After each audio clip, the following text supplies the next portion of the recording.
माल वजन चांगलं देईल, तुम्हाला वेट चांगलं मिळेल, उतारा चांगला मिळेल आणि चांगले पैसे येतील.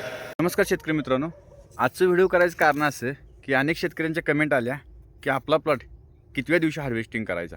त्याच्या अगोदर आमच्या विभागातली खरी परिस्थिती सांगतो तुम्हाला. तर आमच्या विभागात 110 दिवस झालं की कधी एकदा प्लॉट विकतोय आणि कधी एकदा पैसे घेतोय असं शेतकऱ्यांना होतंय. तर ते काय होतंय, दर 8 ते 10 दिवसाला 50 रुपये रेट उतरते. ती म्हणजे समजा आता 450 रुपये रेट आहे, तर पुढच्या 8 दिवसाला 400 रुपये रेट येतोय.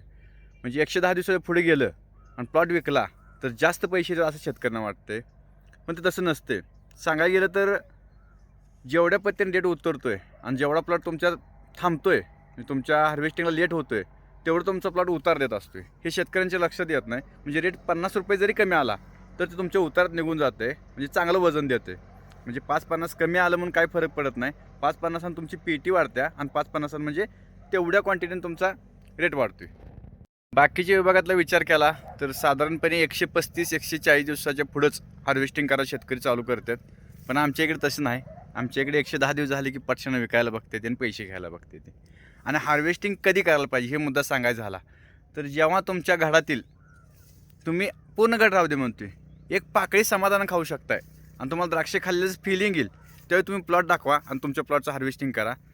ती खरी स्टेज तुमची हार्वेस्टिंगची. आणि या पद्धतीने हार्वेस्टिंग करा. धन्यवाद.